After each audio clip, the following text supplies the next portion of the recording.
Hey everyone, I'm Kent, the lead designer for TFT's upcoming set, and I'm here to talk a bit about what you can expect. Then I'll hand things over to Mariah, one of our cosmetics producers, and Michael Sherman, our head of esports. TFT has taken us to some wild places since our first set.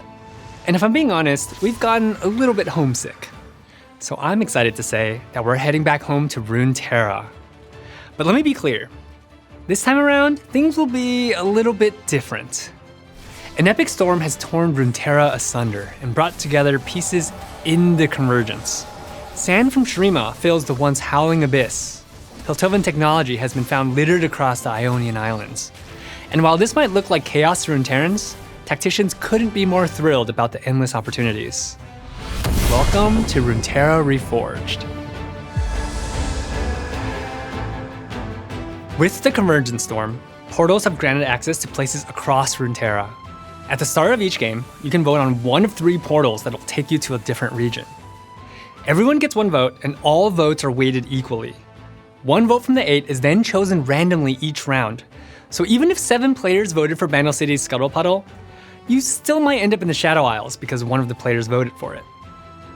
So get ready, because our region portal system is about to add a lot of creative conversation to the early game. I can see a new emo and ping meta happening in the first patch. Now that you know how portals work, let's go over a couple locations. Journeying through one of Shurima's portals takes you to the Warlord's Bazaar, transforming a later PvE round into a loot-filled treasure armory. Or you could find yourself in the Godwillow's Grove of Ionia. Here, a spot on your bench becomes the Grove. Champions on the spot contribute their traits as though they were in your active army. Now that's what I call a trait bot. Maybe you head to the hallowed halls of the University of Piltover, giving you unlimited augment rerolls for a price. We have a lot more planned for each region of Runeterra, and we really can't wait for you to see what's in store. With our return to Runeterra, we have new traits that highlight the fantasies of each region. Conquer your enemies with Noxus, whose units gain bonus stats that increase in power as you beat other players in the lobby. Field the undead Juggernaut Scion to take over in the late game with his unstoppable onslaught. And for the more econ-minded, make sure your portfolios are vested in Piltovan tech with a cash-out system that grants you an invention and some tools. Try to buy the dip and obtain the T-Hex, whose Gatling gun arm and rocket arm can do everything but hug. If transcendent powers are more to your speed, you can find that in Shurima. Build your Sun Disk and ascend your units to gain large stat bonuses. But don't sleep on the Ancient Empire.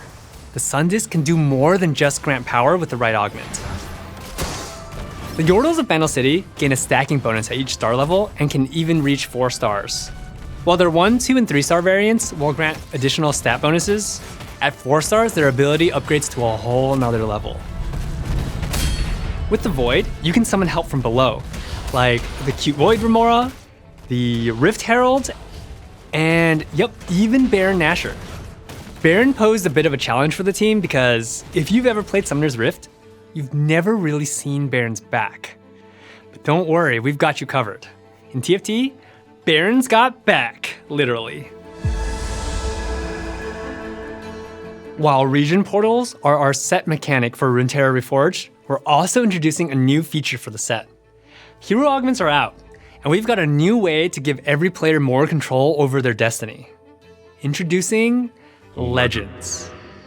Think of Legends as providing an upgrade to the existing augment system.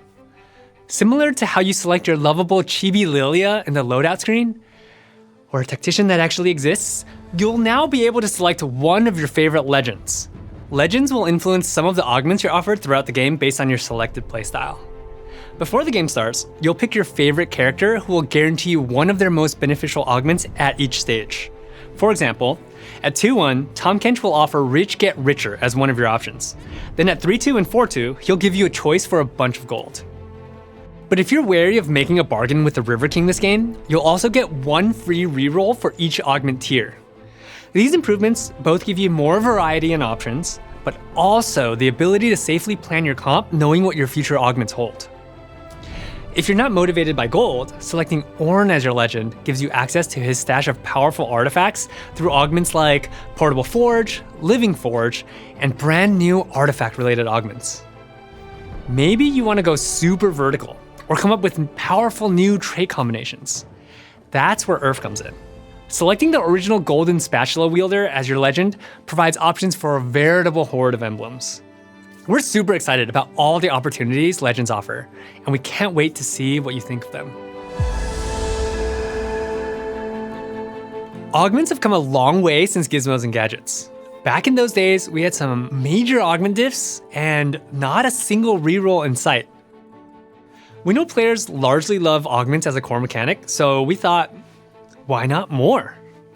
In Runeterra Reforged, we're refreshing a grand total of 90% of our generic augments. We've already had 3 sets with our current augment roster. We've all seen Celestial Blessing, Thrill of the Hunt, Cybernetic Enhancements all the time, so we're more than ready for something brand new.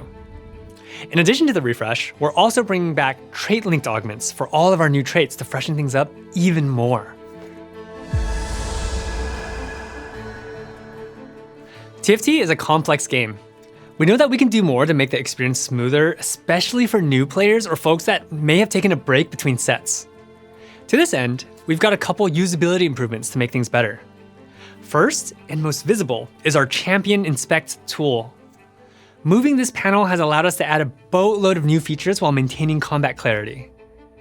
The new inspection tool shows you what type of damage your champion does, what items work well on them, their stats, spell information, and their range. Oh, and you can even inspect champions on the carousel as well. No more, who the heck is that, at the start of a new set. Additionally, we enhanced our trait tracker. You can now interact with champions inside of trait tooltips to learn more about them. And you can even see the trait's emblem and emblem recipe. Quality of life improved. You've wanted these features for a long time, so the UX team really appreciates your patience and is so happy to get them to you now. But we also know that change is hard, so we'll continue to keep an eye out for your feedback around this. All right, that was a lot. If it's starting to feel like Runeterra Reforged is our most extensive set to date, that's probably because it is, and we still have more to share. For now though, it's time to pass the mic to Mariah. Take it away. Hello everyone, Mariah here. It's so good to be back to share what the team's been working on for Runeterra Reforged. This set is about exploring a fragmented and chaotic version of Runeterra that can only exist in TFT. And who's more armed and ready to scout ahead in the middle of a convergence storm than Teemo? That's right, Chibi Teemo is coming to TFT. And enemy HP isn't the only thing he's been shredding. Let's check out some other tacticians before revealing Teemo's mythic variant. Also ready to explore are our new Summoner's Rift inspired River Sprites. This time, we have 2. One is the embodiment of a consumable item, but please don't drink them. The other is an eager explorer armed with some familiar magical items. We've also brought one of the most contested jungle camps, Raptors, into TFT. Of course, we're giving them the TFT treatment and ensuring they're too cute to smite. We've also got Poros joining the Tactician roster. We're so thrilled to bring Runeterra's most beloved fluffballs into TFT. And they'll be exploring more than just Summoner's Rift. With arenas that takes tacticians to places across Runeterra, like the Reckoning Arena, which takes you to one of the locations from the 2019 League of Legends cinematic, Awaken, where Riven and Draven exchanged more than just mean glances. Our mythic arena takes you to the Shrine of the First Lands in Ionia. As scenic as the landscape is, what really makes this arena special is whenever you win a round, a sword drops from the sky, piercing your arena as a reminder of every foe you fell throughout the game. How many swords can you collect? And finally, our mythic chibi variant for Teemo. Just like on Summoner's Rift, Teemo can either be your angel or your devil, and here's the last thing your enemy will see before you snuff out any hope they had at a victory screen.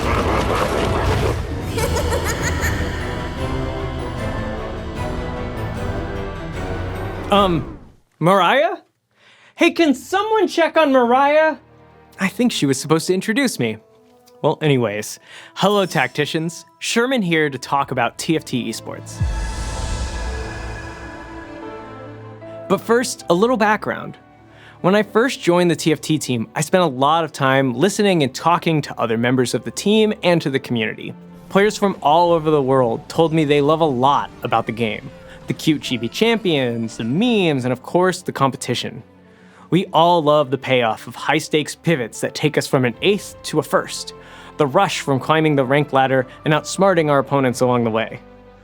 We also realize that we have a unique advantage because TFT doesn't rely on high tick rate servers or ultra-fast internet, and it's mostly based on your own individual performance.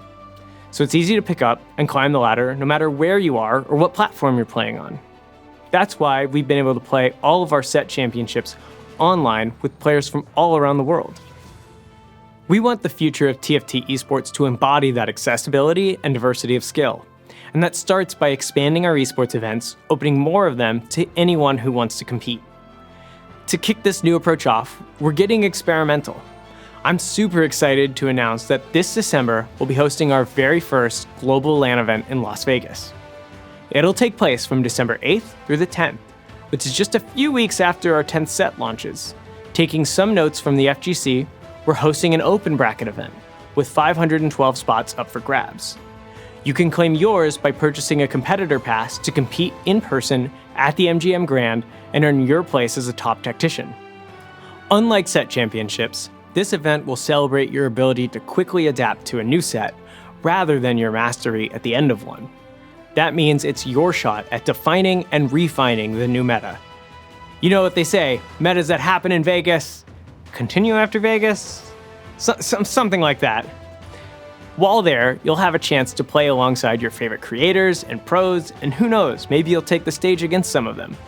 And don't worry, we'll still be holding set championships, so keep an eye out for more info towards the end of Runeterra Reforged. We'll be back later this year with more information about how to purchase passes. There will be some priority given to players based on their rank, so be sure to start climbing for a better shot at a pass when they're available. Alright, that's it for me. Best of luck, and we can't wait to see you in Vegas, and enjoy Runeterra Reforged.